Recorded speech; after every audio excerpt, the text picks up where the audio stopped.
Hello students, कैसे हो? चलिए, मन से पढ़ रहे होगे। मुझे पूरा विश्वास है कि आप बिल्कुल मन से पढ़ रहे होगे और पढ़ना भी चाहिए, क्योंकि सफल होने के लिए एकमात्र रास्ता सिर्फ पढ़ाई ही है एक स्टूडेंट के लिए। तो चलिए, आप मन से पढ़ते रहिए और हम मन से पढ़ाते रहेंगे। तो चलिए शुरुआत करते हैं आज का लेक्चर से। तो चलिए, आज का जो लेक्चर्स है वो है हमारा एम्पलीफायर का, जिसको हिंदी में प्रवर्धक कहते हैं। एम्पलीफायर को समझने के लिए पुनः हमें प्रीवियस लेक्चर पर जाना होगा। आखिर में एम्पलीफायर क्या होता है? तो एम्पलीफायर को समझने के लिए आपको प्रीवियस लेक्चर पर जाना होगा, जिसमें हमने पढ़ाया था एनपीएन ट्रांजिस्टर।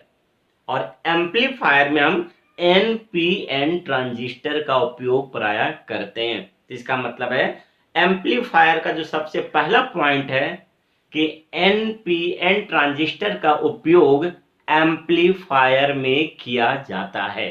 तो सवाल उठता है कि एम्पलीफायर क्या होता है।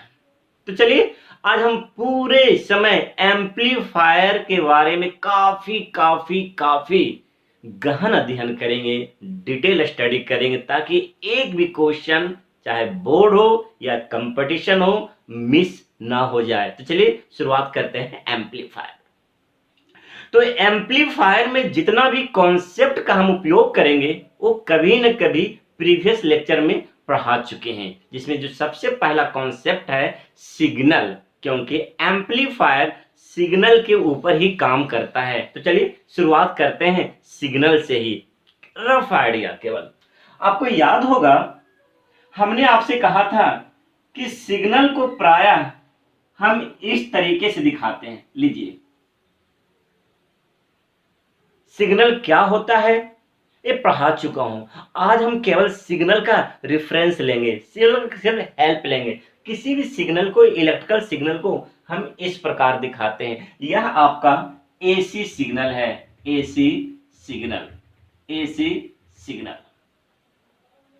और यहां से लेके यहां की जो दूरी होता है, यहां से लेके यहां की जो दूरी होता है, जिसको हम एम्पलीट्यूड कहते हैं, एम्पलीट्यूड, जिसको हिंदी में आयाम। और एम्पलीट्यूड को हम प्रायः ए से दिखाएंगे। तो इसका मतलब है यह आपका एक्स एक्सिस है और यह आपका वाई एक्सिस है।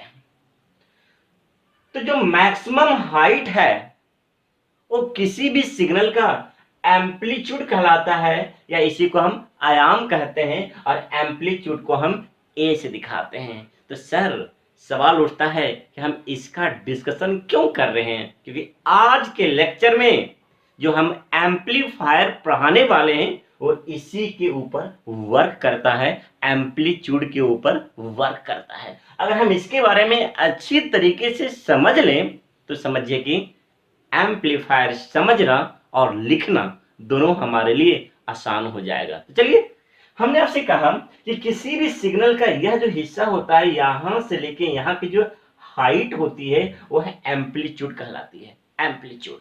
और किसी भी सिग्नल के अंदर जो एनर्जी होता है वो एम्पलीट्यूड का समानुपाती होता है।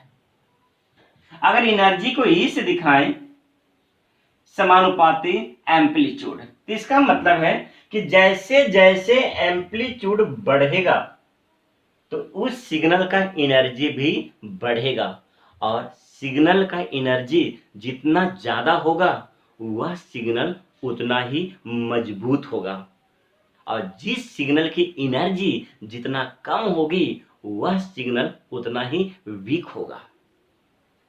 तो इसका मतलब आज के लेक्चर में दो तरह का सिग्नल आने जा रहा है।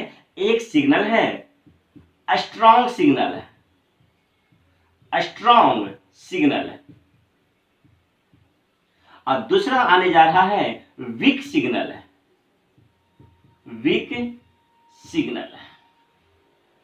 यानी आज के जो लेक्चर है स्ट्रॉन्ग सिग्नल और वीक सिग्नल के इर्द गिर्द ही घूमता रहेगा। तो सबसे पहले स्ट्रांग सिग्नल समझते हैं और वीक सिग्नल समझते हैं। यानी स्ट्रांग सिग्नल का मतलब होता है ऐसा सिग्नल जिसमें एनर्जी बहुत ज़्यादा है, और वीक सिग्नल का मतलब होता है ऐसा सिग्नल जिसकी एनर्जी कम है। तो सवाल उठता है, कैसे पहचानेंगे कि एनर्जी ज़्यादा है और कैसे पहचानेंगे एनर्जी कम है? तो पहचान का सबसे आसान तरीका है उसका एम्पलीट्यूड। जिसका एम्पलीट्यूड जितना कम होगा उसका एनर्जी उतना ही कम होगा, और जिसका एम्पलीट्यूड जितना ज़्यादा होगा उसकी एनर्जी उतना ही ज़्यादा होगा। तो इसका मतलब है अगर हम आपके सामने दो सिग्नल तैयार करते हैं और आपको बताना होगा कि किसमें एनर्जी ज़्यादा है और किसमें एनर्जी कम है, तो चलिए चलिए अगर हम बात करें, हमारे पास एक सिग्नल है यह, लीजिए, और हमारे पास एक दूसरा सिग्नल है यह, दूसरा सिग्नल है यह। दोनों इलेक्ट्रिकल सिग्नल्स हैं, लेकिन दोनों इलेक्ट्रिकल सिग्नल में फर्क है। यह आएगा बिग सिग्नल और यह आएगा स्ट्रॉन्ग सिग्नल। क्यों? सिंपल है, क्योंकि इसका जो एम्पलीट्यूड है ज्यादा है और इसका जो एम्पलीट्यूड है वो कम है।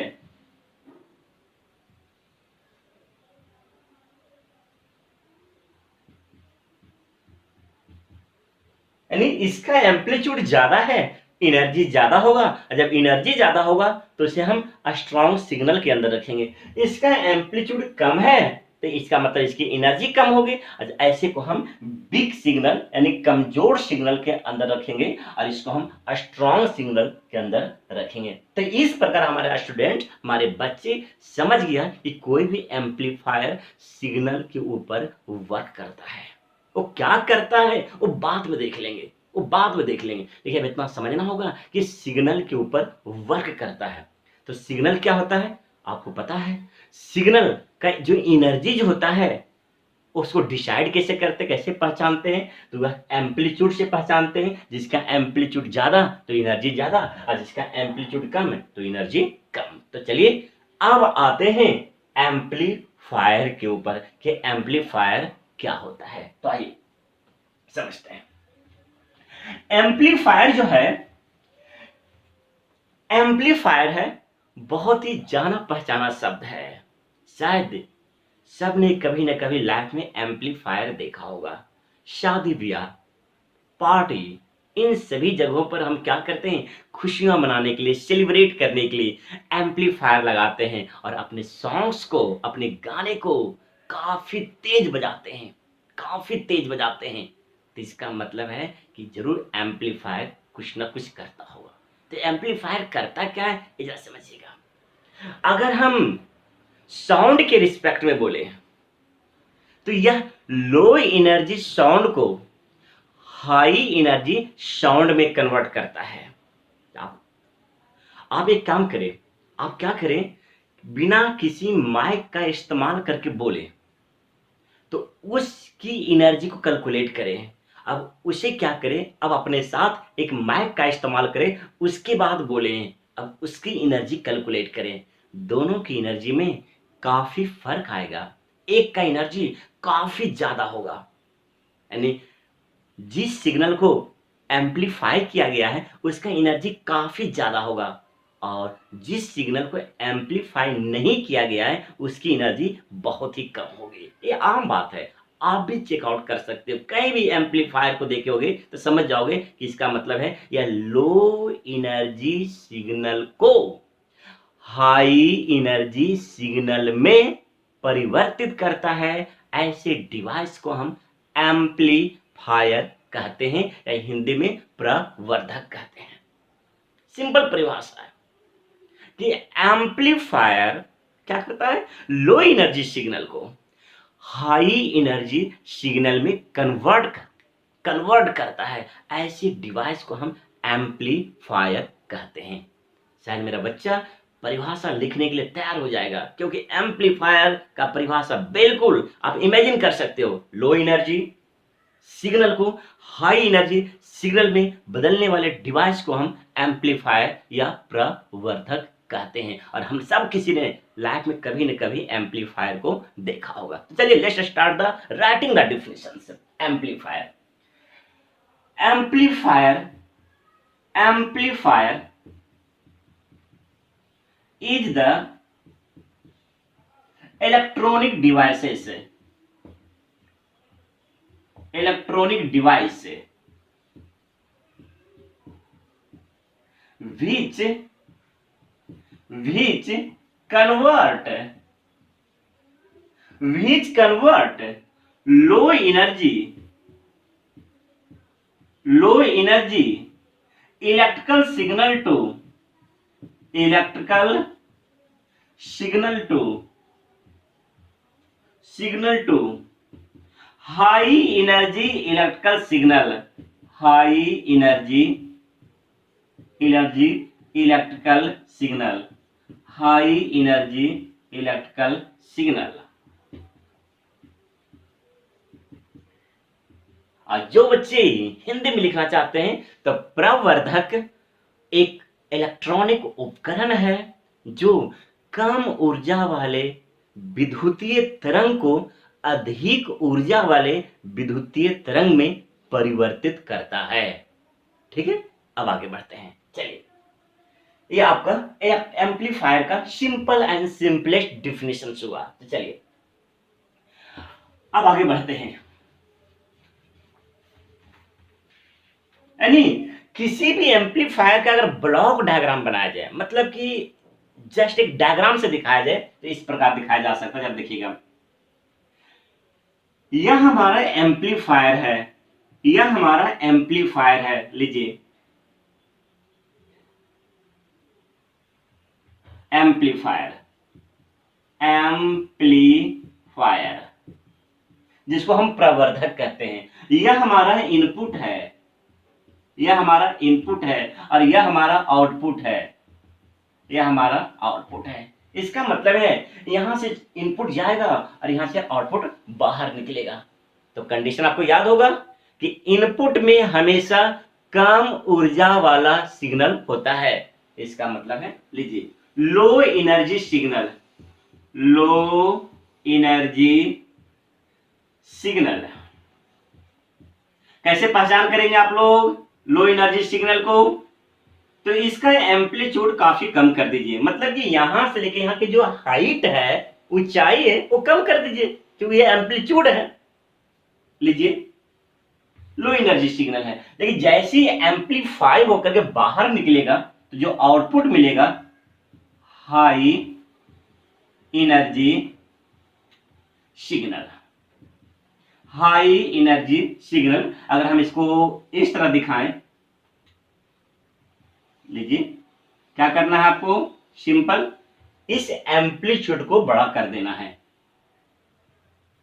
इसका मतलब है कहीं भी ऐसा सिग्नल दी जाए तो हम इसे कहेंगे हाई एनर्जी सिग्नल, ये हमारा क्या है? Low energy signal. क्या हमने परिभाषा को क्लियर कर लिया? ये हो गया एम्पलीफायर का फर्स्ट पॉइंट, परिभाषा और उसका डायग्राम्स। तो ये तो हो गया ब्लॉक डायग्राम्स।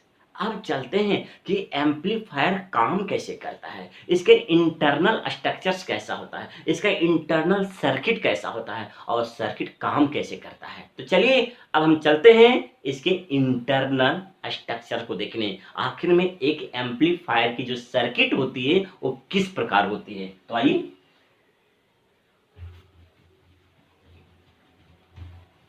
अब हम लिखेंगे heading circuit of amplifier, circuit of amplifier, circuit of amplifier, जिसको हमें हिंदी में प्रवर्धक का परिपथ कहेंगे। आखिर परिपथ किस तरह का ये बना होता है। तो आइए, सर्किट बनाना बहुत ही आसान वर्क है, बशर्ते कि रटना नहीं है, समझना है और समझने के अनुसार आपको कार्य करना है। तो चलिए कैसे सर्किट बनता है आपको बता देता हूं। सबसे पहला पॉइंट है, एम्पलीफायर में एनपीएन ट्रांजिस्टर का उपयोग होता है। तो सबसे पहले हम एनपीएन ट्रांजिस्टर बना लेते हैं। चलिए, और आपको कहा था कि जो एनपीएन ट्रांजिस्टर होता है वो इस प्रकार का होता है। जरा देखिएगा, एनपीएन ट्रांजिस्टर वो इस प्रकार का होता है। लीजिए, आपको याद होगा तो एनपीएन ट्रांजिस्टर इसी प्रकार का था। यह हमारा कलेक्टर था, यह हमारा बेस था और यह हमारा इमीटर था। आपको अच्छी तरीके से याद आ रहा होगा ये एनपीएन ट्रांजिस्टर। क्या हमने पहला पॉइंट को क्लियर कर लिया? हाँ, कर लिया। अब आइए, अब एक काम करें, जरा देखिएगा, बेस और इमीटर, देखिएगा बेस इमीटर के बीच में, यानी बेस है और इमीटर है, इसको फॉरवर्ड बायस में रखना है और कलेक्टर और इमीटर को रिवर्स बायस में रखना है। सेकेंड पॉइंट, यानी बेस इमीटर को कहा भी था कि एनपीएन ट्रांजिस्टर जो होता है इमीटर बेस फॉरवर्ड बायस में होता है और कलेक्टर एक कैसा होता है, रिवर्स बायस में होता है। तो इसका मतलब है इमीटर बेस को फॉरवर्ड में रखना, फॉरवर्ड, फॉरवर्ड।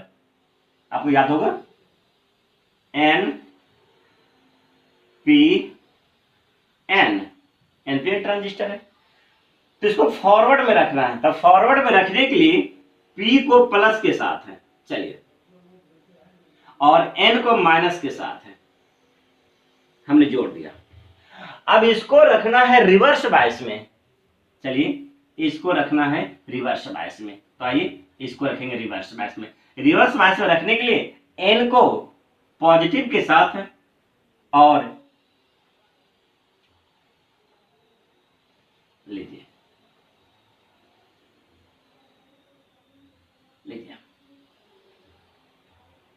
देखिए, तो देखिए क्या हमने यहां तक पहुंच जाओगे। हमने एक बैटरी कनेक्ट किया, ए फॉरवर्ड बायस के अंदर है और ए बैटरी कनेक्ट किया जो रिवर्स बायस के अंदर है। अब आइए, यहां पर आपको, यहां से आपको इनपुट देना है, यहां से आपको इनपुट देना है, मतलब यहां से इनपुट जाएगा, इनपुट, और यहां पर आपको आउटपुट लेना है। लीजिए, यहां से जो भी मिलेगा आपको ये आउटपुट मिलेगा, आउटपुट मिलेगा, आउटपुट मिलेगा। अब एक थोड़ा सा करेक्शन कर लीजिए। अब क्या करना है, यहां पर इसको एक प्रतिरोध के साथ कनेक्ट कर देना है, एक प्रतिरोध के साथ, एक प्रतिरोध के साथ कनेक्ट कर देना है।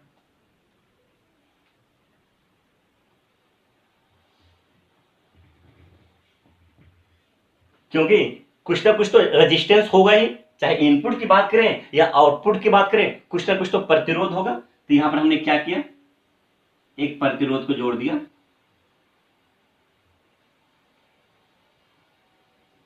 जिसको हमने आउटपुट बोला।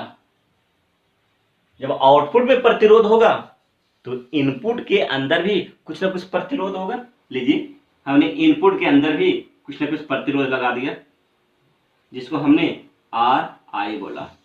इसको आउटपुट रेजिस्टेंस है, इनपुट रेजिस्टेंस है, ये आपका एनपीएन ट्रांजिस्टर है, ये आपका बैटरी है, ये आपका बैटरी है। क्यों? क्योंकि इसको हमको फॉरवर्ड में रखना है, इसको हमको किसको रखना है, रिवर्स में रखना है। अंडरस्टैंड है? अब आगे बढ़िए। वाइज जो सामने सर्किट डायग्राम बना है वो एम्पलीफायर का सर्किट डायग्राम बना है। एम्पलीफायर कितना आसान तरीके से हमने आपको बता दिया, बिल्कुल आसान तरीके से। कौन सा ट्रांजिस्टर का उपयोग करना है, एनपीएन ट्रांजिस्टर का उपयोग करना है। बेस और इमीटर को फॉरवर्ड में रखना है और कलेक्टर और इमीटर को रिवर्स में रखना है, और फॉरवर्ड और रिवर्स में बैटरी लगाना आपको अच्छी तरीके से आता है। अंडरस्टैंड है?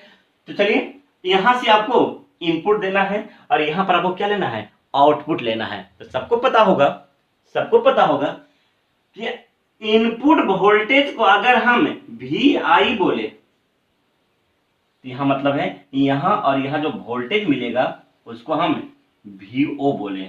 इसका मतलब है वी आई बराबर इनपुट वोल्टेज,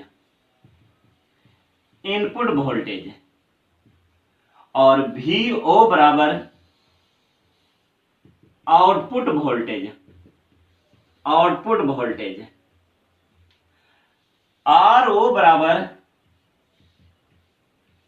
आउटपुट रेजिस्टेंस है, आउटपुट रेजिस्टेंस है,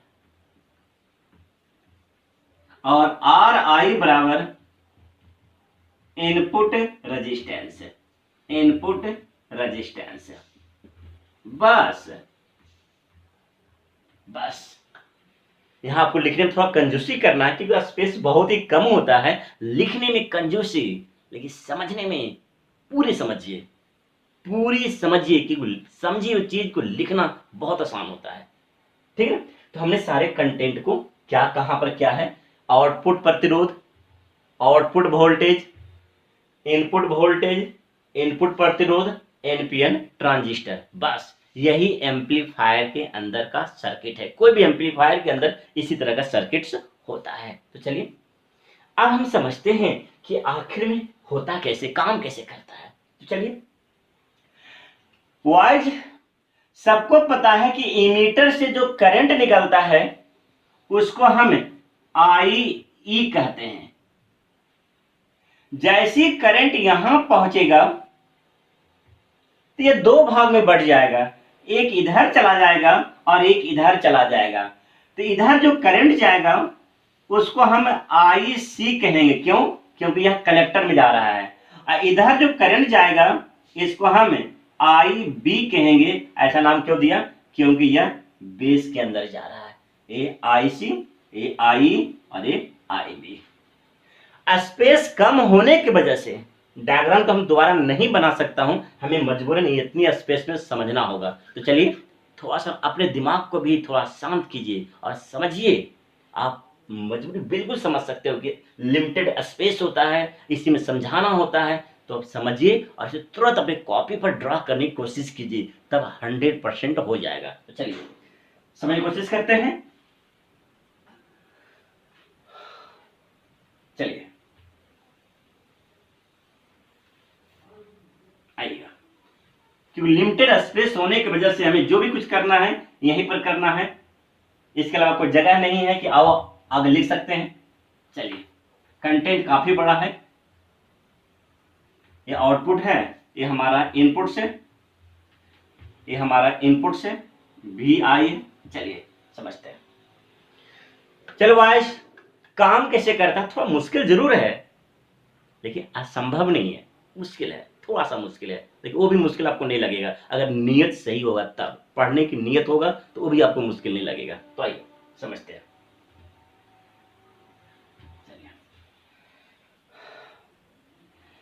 वाइज सबसे पहला समीकरण तो बन गया कि IE बराबर IB और प्लस IC। क्या कोई दिक्कत है?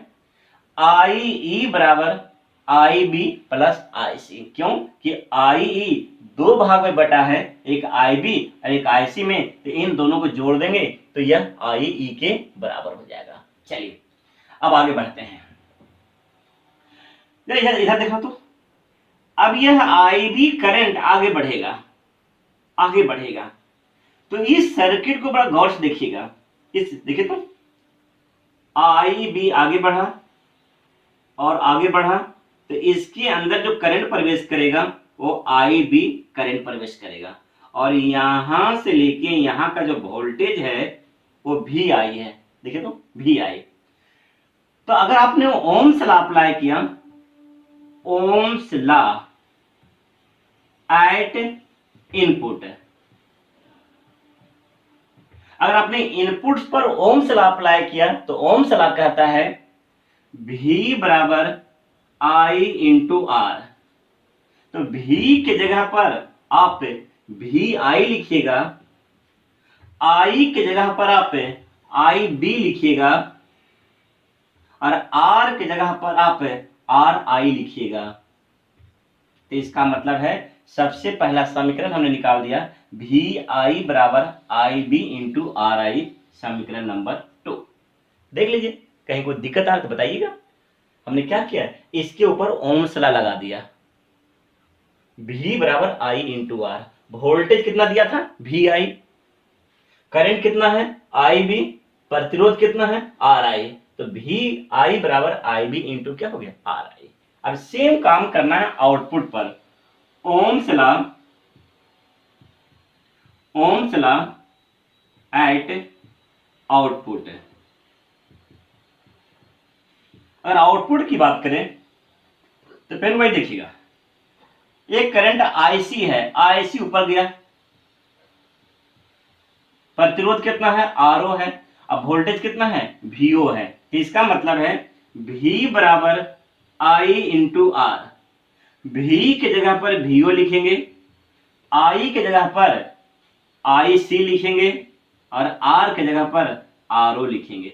समीकरण नंबर 3। यानी इस डायग्राम से आपको 3 समीकरण निकाल लेना है। पहला IE बराबर IB प्लस IC, दूसरा VI बराबर IB इंटू RI, और तीसरा VO बराबर IC इंटू RO। ये 3 समीकरण आपको सबसे पहले फाइंड आउट कर लेना है। एक समीकरण आउटपुट से फाइंड आउट होगा, एक समीकरण इनपुट से फाइंड आउट होगा और एक समीकरण यहां से फाइंड आउट होगा। यानी IE बराबर IB प्लस क्या हो गया IC। बस ये 3 समीकरण और सारी चीज को समझाने में बहुत आसान होगा। यहां पर कोई दिक्कत है तो हम बताइएगा। इस डायग्राम बनाइएगा, डायग्राम बनाने के बाद 3 समीकरण निकालिएगा। IE बराबर IB प्लस IC, VI बराबर IB इंटू RI और VO बराबर IC इंटू क्या होगा RO। ये 3 पॉइंट्स आपको समझ में आ गया होगा, मुझे पूरा विश्वास है। चलिए अब आगे बढ़ते हैं। अब क्या करने जा रहा हूँ, डायग्राम हटाने जा रहा हूँ, क्योंकि अब डायग्राम हटा करके समझाया जा सकता है। तो आइए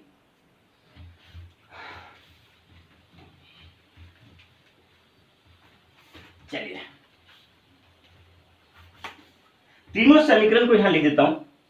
सबसे पहला समीकरण था IE बराबर IB और प्लस IC। दूसरा समीकरण था VI बराबर RI इंटू IB, और तीसरा समीकरण था VO बराबर RO इंटू IC। समीकरण 1, समीकरण 2, समीकरण 3। वाई जोश में पढ़ाई करना, क्योंकि हमारी 80% मेहनत और आपकी मात्र 20% मेहनत, हम दोनों का 100% हो जाएगा। कोई दिक्कत नहीं आ रहा हो, मुझे पूरा विश्वास है। बस आपकी आलस नहीं होनी चाहिए, आपकी पढ़ने की नीयत साफ होनी चाहिए। क्योंकि नीयत सही होती है तो सब कुछ आसान लगती है, ठीक है ना। और नीयत खराब होती है तो हमें दूसरों में खोट नजर आता है। तो चलिए जल्दी शुरुआत करते हैं। वाइज अब आइए, अब हम एम्पलीफायर को एक्सप्लेन करने जा रहा हूं। सबसे पहले क्या बनाया, आपको डायग्राम बना दिया। डायग्राम बना क्या किया हमने, 3 समीकरण फाइंड आउट कर दिया। अब आगे चल रहा हूं। किसी भी एम्पलीफायर को समझने के लिए 3 पैरामीटर बनाया गया है। 3 पैरामीटर्स इन एम्पलीफायर। जिस प्रकार ट्रांजिस्टर को समझने के लिए 2 पैरामीटर बनाया गया था, एक अल्फा एक बीटा, उसी तरह एम्पलीफायर को समझने के लिए 3 पैरामीटर बनाया गया है। क्या 3 पैरामीटर्स है, 3 पैरामीटर्स है, 3 पैरामीटर्स। जो सबसे पहला पैरामीटर्स है उसे कहते हैं करंट गेन। Current gain. दूसरा जो पैरामीटर है इसे कहते हैं वोल्टेज गेन। Voltage gain. और जो तीसरा पैरामीटर है इसे कहते हैं पावर गेन। Power gain. यानी एम्पलीफायर में बार बार 3 चीजें आता है, current gain, voltage gain and power gain. ये 3 चीजों को अगर हम समझ जाते हैं तो हमारा एम्पलीफायर 100% फिनिश हो जाएगा। 100% फिनिश हो जाएगा। सबसे पहले क्या है, करंट गेन, दूसरा क्या है वोल्टेज गेन, और तीसरा क्या है पावर गेन। किसी एम्पलीफायर के ऊपर अगर क्वेश्चन आना होता है या तो वोल्टेज गेन के ऊपर आता है या तो पावर गेन के ऊपर आता है। एम्पलीफायर को समझाने के लिए अब तक कोई भी क्वेश्चन नहीं आया है। जो भी क्वेश्चन आया है वो वोल्टेज गेन के ऊपर आया है और पावर गेन के ऊपर आया है, वो भी ऑब्जेक्टिव ऑब्जेक्टिव के अंदर था ये क्वेश्चन। तो चलिए ठीक है, समझने के तैयार हो जाइए। तो चलिए करंट गेन समझते हैं, वोल्टेज गेन समझते हैं और पावर गेन समझते हैं क्या होता है। तो चलिए, तो सबसे पहले मैं हेडिंग डाल देता हूं करंट गेन का। करंट गेन ए में है current gain. Current gain, current gain को हम बीटा से दिखाते हैं। तो क्या होता है करंट गेन, समझ लीजिए, उसके बाद लिख लीजिएगा। जो करंट गेन होता है बीटा बराबर होता है आउटपुट करंट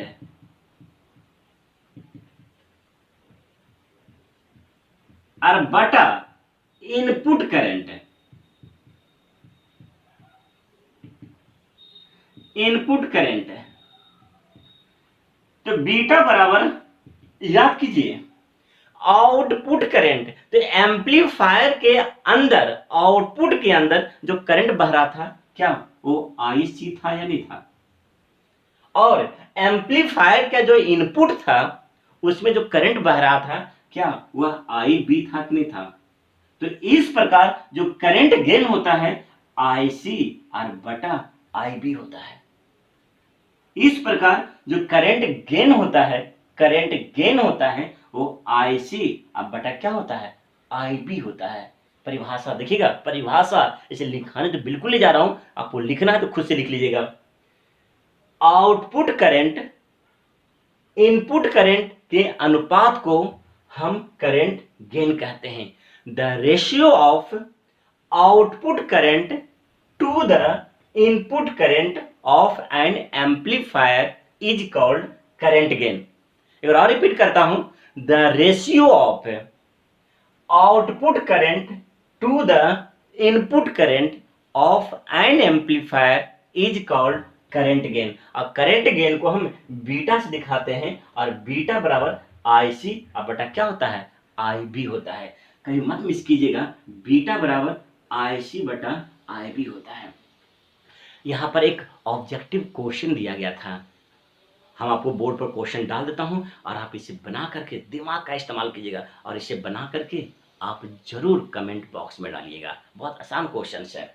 बीटा बराबर आईसी बटा क्या है, आईबी, आईसी बटा आईबी। तो यहाँ पर एक क्वेश्चन देने जा रहा हूं, संभल करके, करंट गेन के ऊपर क्वेश्चन देने जा रहा हूं। बीटा बराबर आईसी बटा आईबी, एक कलेक्टर करंट है और ये क्या है, बेस करंट है। यहां पर एक क्वेश्चन पूछा गया था, बहुत ही बेहतर क्वेश्चन था। क्वेश्चन था objective, the value of current gain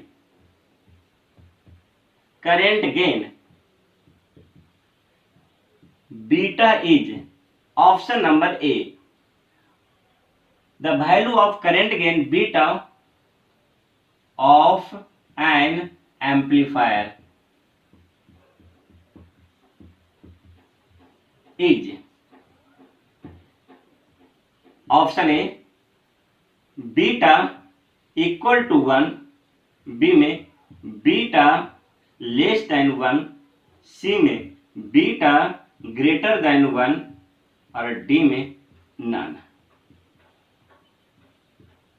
जिस बच्चे का सही जवाब आएगा तो हम समझ जाएंगे कि वो बच्चा 100% बिल्कुल मन लगा के पढ़ रहा है, क्योंकि इसका जवाब हमें पता है।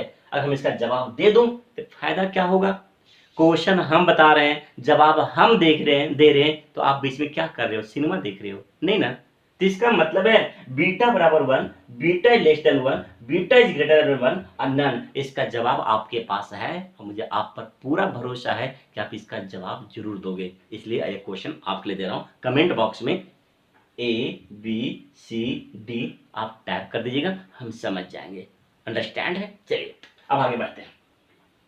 नेक्स्ट सेकेंड जो है voltage gain. Voltage gain, voltage gain, voltage gain, आइएगा वोल्टेज गेन, वोल्टेज गेन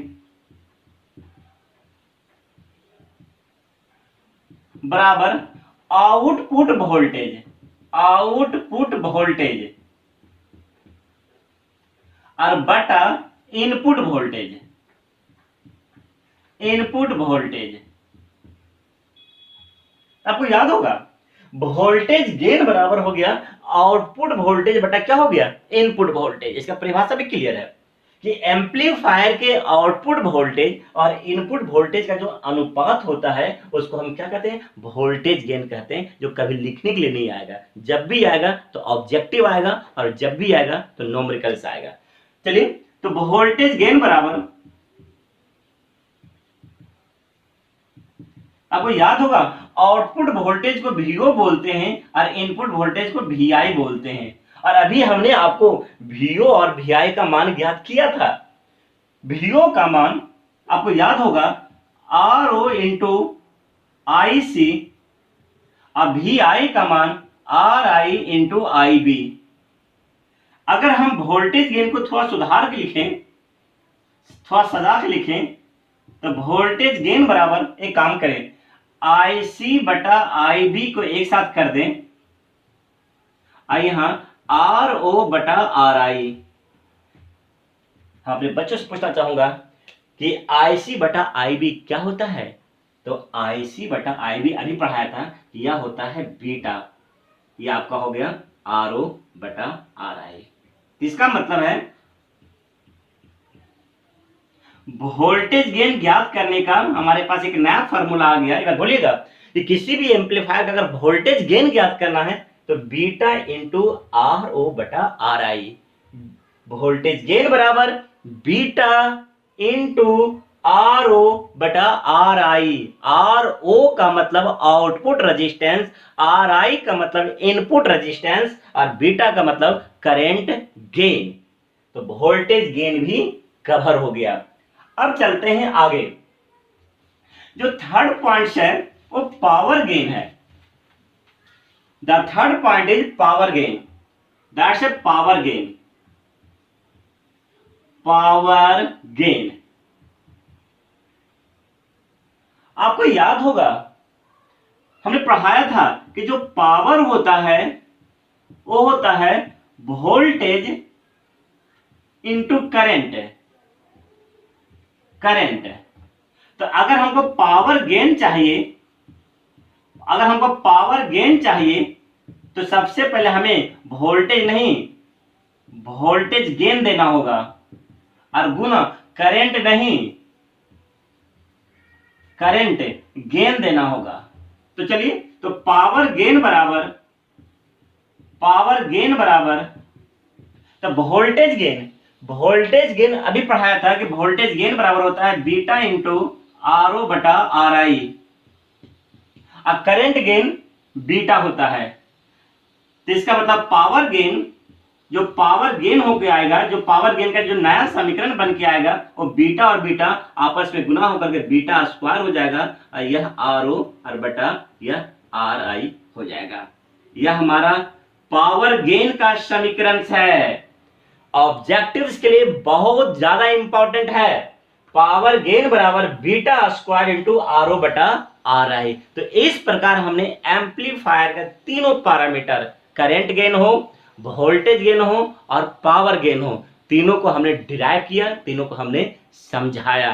तो इस प्रकार एम्पलीफायर का A to Z कॉन्सेप्ट अब क्लियर होता है। अब हम क्या करते हैं, समराइज कर देते हैं और उसके बाद आपको होमवर्क देना शुरू करते हैं। आइएगा, क्या है समराइज कर रहा हूं। सिंपल शब्दों में कहूं तो एम्पलीफायर एक डिवाइस है जो लो एनर्जी सिग्नल को हाई एनर्जी सिग्नल में कन्वर्ट करता है। दूसरा, एम्पलीफायर का बनावट आपने देखा होगा, है ना। इसमें हम एनपीएन ट्रांजिस्टर का उपयोग करते हैं और हमने 3 समीकरण फाइंड आउट किया था, आई ई बराबर आई बी प्लस आई सी, और वी आई बराबर R I into I B, और वी ओ बराबर R I C into R O. उसके बाद हमने 3 पैरामीटर परिभाषित किया, current gain, voltage gain and power gain, और तीनों का हमने समीकरण इस बोर्ड के ऊपर लिखा। हाँ, लिखने में हमने कुछ कंजूसी जरूर बरता है क्योंकि स्पेस की काफी कमी होती है, लेकिन समझाने में हमने कोई कंजूसी नहीं बरता। अगर आप अच्छे बच्चे हो गए तो समझ करके आप इसे लिख सकते हो, नहीं तो फिर आपको नोट्स दिया जाएगा, बहुत ही जल्दी दिया जाएगा। चलिए, तो चलिए क्लास खत्म करते हैं, एक होमवर्क से खत्म करते हैं, और यह होमवर्क जरूर बना के हमें दिखाइएगा। क्या है होमवर्क, जरा देखिएगा।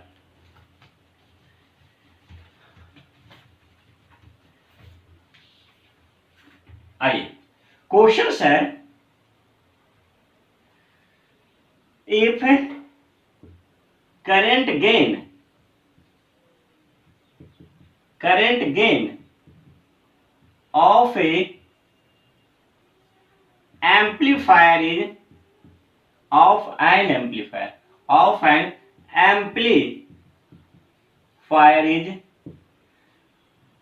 is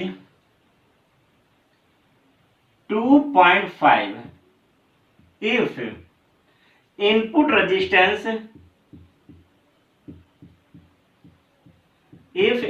resistance आर आई बराबर 50 ohm and output resistance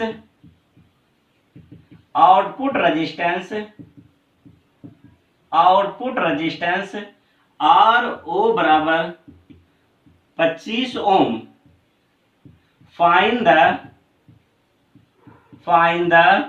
voltage gain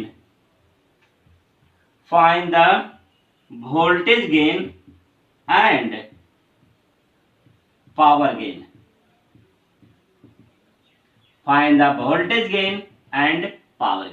चलिए, क्वेश्चन को समझिएगा, आप इसे बनाने की पूरी कोशिश कीजिएगा और आंसर को कमेंट बॉक्स में जरूर डालिएगा। तो चलिए, इस प्रकार हमारा देख लीजिए। चलिए, तो इस प्रकार हमारा करीब करीब यह चैप्टर खत्म होने की कगार पर है। पूरे चैप्टर को हमने डीप पढ़ाया है, काफी डीप पढ़ाया है, जो थ्योरी अधिक से अधिक हमने थ्योरी देने की कोशिश किया है। अंडरस्टैंड, काफी डीप पढ़ाया है। आप किसी भी कंपटीशन को उठाकर देख लीजिएगा तो आपको पूरा का पूरा क्वेश्चन इसी के अंदर से ही आपको मिलेगा। क्वेश्चन बनाना ये सब आपके ऊपर है, इसकी कोई गारंटी नहीं दे सकता हूँ। क्वेश्चन बनाने के लिए ब्रेन चाहिए, जो है ही नहीं है। ये नहीं कर रहा हूँ कि पढ़ लिया, सुन लिया, क्वेश्चन बनना शुरू है, नहीं। इसके लिए ब्रेन लगता है, दिमाग लगता है, मेहनत लगता है, समय देना होता है, तब जाके कुछ अच्छी चीजें हासिल होती है। हमने पढ़ करके बेहतर कर सकते हैं, इसकी गारंटी है, लेकिन पढ़ करके ऐसे नहीं। ठीक है ना। तो चलिए, शुरुआत हमने क्या करा था कि हमने पूरे कंटेंट को समझाया, आपको अच्छी तरीके से समझाया, कोई दिक्कत नहीं। अब हम जो मेरा नेक्स्ट लेक्चर 3 या 4 लेक्चर और बचा हुआ है, जिसमें पूरा का पूरा सिलेबस सेमीकंडक्टर का खत्म हो जाएगा। 3 या 4 लेक्चर में आपको खत्म हो जाएगा। तो इसके बाद हम क्या करने जा रहा हूँ कि आपको ऑब्जेक्टिव का एक वीडियो बनाने जा रहा हूँ, जिसके अंदर 100 ऑब्जेक्टिव्स हो गए, और वीडियो आपको बना के आपको दे दूंगा, कोई दिक्कत नहीं, और बहुत जल्दी क्लास खुल जाएगा। तो चलिए, ठीक है। अब मैं हम यही कहूँगा, अगर आपको सब कुछ सही लग रहा है, सब कुछ पसंद आ रहा है, तो अपने दोस्तों को भी बताइए, उसको मोटिवेट कीजिए पढ़ने के लिए, क्योंकि आपको पता है कि आपको पसंद आ रहा होगा, कोई दिक्कत नहीं है। चलिए, ठीक है, मिलेंगे नेक्स्ट लेक्चर में। बाय। ठीक है, नेक्स्ट लेक्चर में मिलेंगे।